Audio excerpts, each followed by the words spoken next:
Kita menyenangkan hati setiap orang itu boleh-boleh saja, boleh banget malah ya.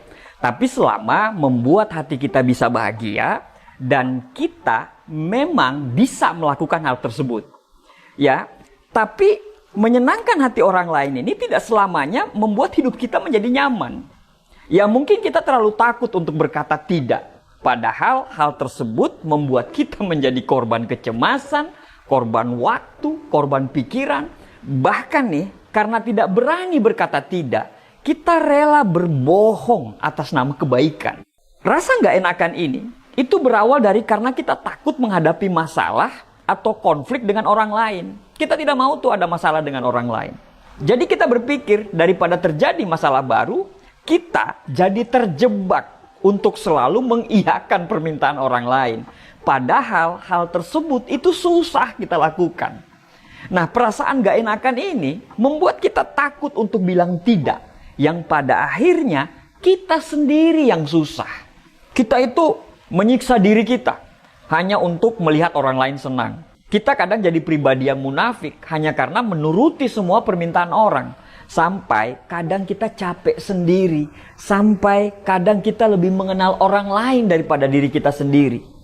Gara-gara gak enakan kita harus menerima ajakan nongkrong. Padahal ada tugas yang lebih prioritas yang kita lakukan. Gara-gara gak enakan kita akhirnya mau diajakin ke tempat yang kita sama sekali tidak suka tempat tersebut. Dan pada akhirnya ketika kita ke tempat tersebut, ya kita tidak menikmatinya, kita tidak nyaman. Gara-gara gak enakan kita harus membeli sesuatu biar supaya samaan semua tuh. Padahal sesuatu tersebut kita tidak perlu beli. Gara-gara gak enakan kita harus rela minjemin uang ke teman kita. Padahal kita tahu teman kita itu susah banget ditagihnya.